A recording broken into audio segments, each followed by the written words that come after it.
नवरात्रि के इस पावन अवसर पर हम आपको देवी दुर्गा के 9 रूपों की कहानियाँ सुनाने जा रहे हैं। भगवती दुर्गा शक्ति और साहस की प्रतीक है और नवरात्रि के 9 दिनों में उनके 9 रूपों की पूजा से हमें शक्ति और सौभाग्य की प्राप्ति होती है। नवरात्रि के पवित्र दिनों में इन कथाओं का श्रवण करने से हम भगवती दुर्गा की कृपा, सौभाग्य और आशीर्वाद प्राप्त कर सकते हैं। तो आइए हमारे साथ जुड़िए और भगवती दुर्गा के 9 रूपों के बारे में अधिक जानकारी प्राप्त कीजिए। अगर आपने हमारा चैनल सब्सक्राइब नहीं किया है तो चैनल को सब्सक्राइब कर लें और इस प्रेरणादायक यात्रा में शामिल हों। जय माता दी। माँ दुर्गा अपने पहले स्वरूप में शैलपुत्री के नाम से जानी जाती हैं। पर्वतराज हिमालय के वहाँ पुत्री के रूप में उत्पन्न होने के कारण इनका यह नाम शैलपुत्री पड़ा था। वृषभ स्थिता इन माताजी के दाहिने हाथ में त्रिशूल और बाएं हाथ में कमल पुष्प सुशोभित है और यही नव दुर्गाओं में प्रथम दुर्गा है। अपने पूर्व जन्म में ये प्रजापति दक्ष की कन्या के रूप में उत्पन्न हुई थी, तब इनका नाम सती था। इनका विवाह भगवान शंकर जी से हुआ था। एक बार प्रजापति दक्ष ने एक बहुत बड़ा यज्ञ किया। इसमें उन्होंने सारे देवताओं को अपना अपना यज्ञ भाग प्राप्त करने के लिए निमंत्रित किया था, किंतु भगवान शंकर को उन्होंने इस यज्ञ में निमंत्रित नहीं किया।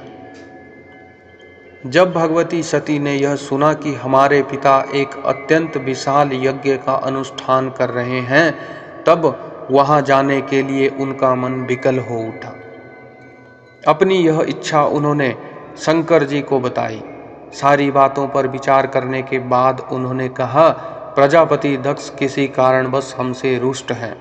अपने यज्ञ में उन्होंने सारे देवताओं को निमंत्रित किया है, उनके यज्ञ भाग भी उन्हें समर्पित किए हैं, किंतु हमें जानबूझकर नहीं बुलाया है और कोई सूचना तक नहीं भेजी है। ऐसी स्थिति में तुम्हारा वहां जाना किसी प्रकार भी श्रेयस्कर नहीं होगा। शंकर जी के इस उपदेश से सती का प्रबोध नहीं हुआ। पिता का यज्ञ देखने वहां जाकर माता और बहनों से मिलने की उनकी व्यग्रता किसी प्रकार भी कम नहीं हो सकी और उनका प्रबल आग्रह देखकर भगवान शंकर जी ने उन्हें वहां जाने की अनुमति दे दी। सती ने पिता के घर पहुंचकर देखा कि कोई भी उनसे आदर और प्रेम के साथ बातचीत नहीं कर रहा है। सारे लोग मुंह फेरे हुए हैं। केवल उनकी माता ने स्नेह से उन्हें गले लगाया। बहनों की बातों में व्यंग्य और उपहास के भाव भरे हुए थे। परिजनों के इस व्यवहार से उनके मन को बहुत कलेश पहुंचा। उन्होंने यह भी देखा कि वहां चतुर्दिक भगवान शंकर जी के प्रति तिरस्कार का भाव भरा हुआ है और दक्ष ने उनके प्रति कुछ अपमानजनक वचन भी कहे। यह सब देखकर सती का हृदय क्षोभ, ग्लानि और क्रोध से संतप्त हो उठा।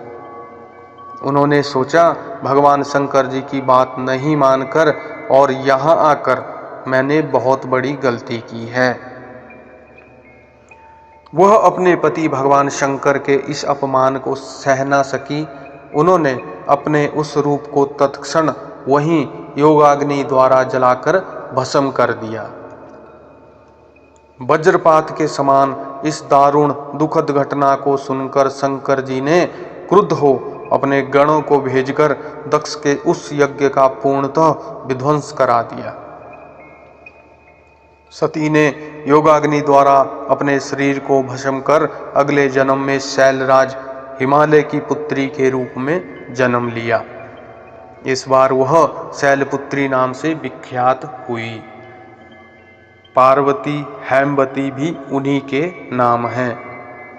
उपनिषद की एक कथा के अनुसार इन्हीं ने हेमवती स्वरूप से देवताओं का गर्व भंजन किया था। शैलपुत्री देवी का विवाह भी शंकर जी से ही हुआ। पूर्व जन्म की भांति इस जन्म में भी वह शिव जी की अर्धांगिनी बनी। नवदुर्गाओं में प्रथम शैलपुत्री दुर्गा का महत्व और शक्तियां अनंत है। नवरात्र पूजन में प्रथम दिवस इन्हीं की पूजा और उपासना की जाती है। इस प्रथम दिन की उपासना में योगी अपने मन को मूलाधार चक्र में स्थित करते हैं और यहीं से उनकी योग साधना का प्रारंभ होता है।